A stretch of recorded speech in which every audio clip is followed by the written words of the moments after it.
नमस्कार, आप देख रहे हैं हेडलाइन ब्यूरो और आज बात होगी ईरान इजराइल युद्ध की।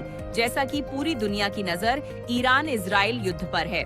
ईरान पर अमेरिकी इजराइल हमला 27 फरवरी 2026 को हुआ और ईरान के परमाणु ठिकानों, नौसेना अड्डों और कमांड सेंटर्स को निशाना बनाया। कल शाम ईरान ने भी जवाबी मिसाइल हमले किए। ताजा घटनाक्रम में सबसे बड़ी खबर यह है कि ईरान के सर्वोच्च नेता अयातुल्ला अली खामेनेई का निधन हो गया है।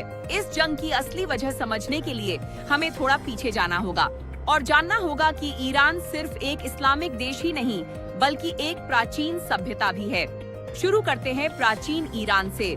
इस्लाम आने से बहुत पहले आज का ईरान फारस कहलाता था। यह दुनिया की सबसे उन्नत सभ्यताओं में से एक था।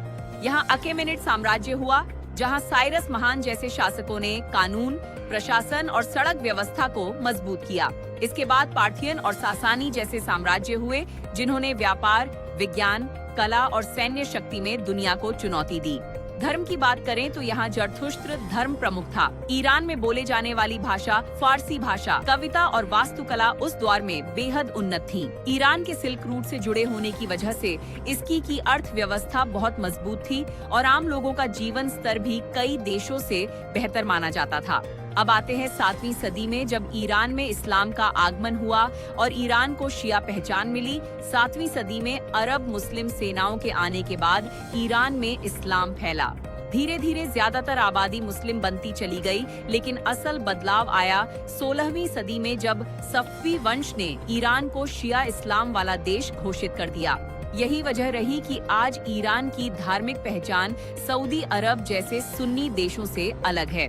इस परिवर्तन के बाद उलेमा यानी धार्मिक विद्वान समाज में ताकतवर बनते चले गए। आधुनिक दौर की बात करें तो ईरान का इस्लामिक कंट्री बनने का सफर शुरू होता है 1925 से। 1925 से 1979 तक ईरान में शाह का शासन रहा, खासकर मोहम्मद रजा शाह पहलवी का दौर। ये वो दौर था जब ईरान की पश्चिमी देशों से नजदीकी बढ़ी और आधुनिकीकरण हुआ।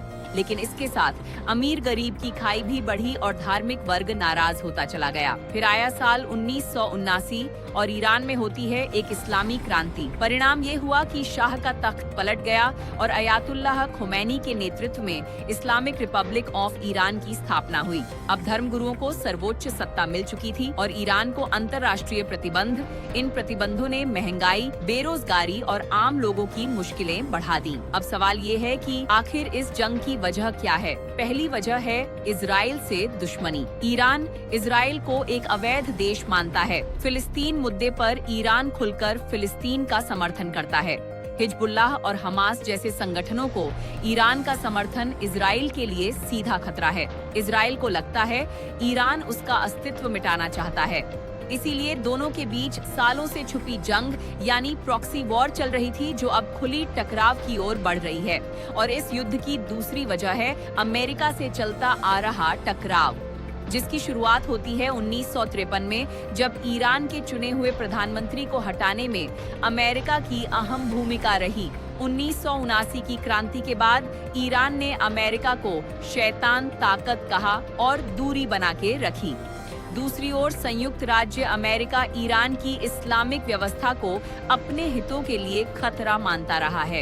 यही वजह है कि अमेरिका द्वारा लगाया गया प्रतिबंध, सैन्य दबाव और तनाव लगातार बढ़ता गया। तीसरी और प्रमुख कारण बना ईरान परमाणु मुद्दा, और ये बीते 10 सालों का सबसे बड़ा विवाद रहा। ईरान कहता है उसका परमाणु कार्यक्रम शांतिपूर्ण है, लेकिन अमेरिका और इजराइल को डर है कि ईरान परमाणु हथियार बना सकता है। 2015 में परमाणु समझौता हुआ, लेकिन बाद में ईरान पे प्रतिबंध लगते रहे। इससे ईरान की अर्थव्यवस्था कमजोर हुई और दुनिया में उसकी छवि खतरनाक देश के रूप में बनती चली गई। बाद में यूरोपीय यूनियन के प्रतिबंधों से तेल, बैंकिंग और एयरलाइन सेक्टर प्रभावित हुए। विदेशी कंपनियां ईरान से बाहर चली गईं। नतीजा, नौकरियां कम, महंगाई ज्यादा हो गई।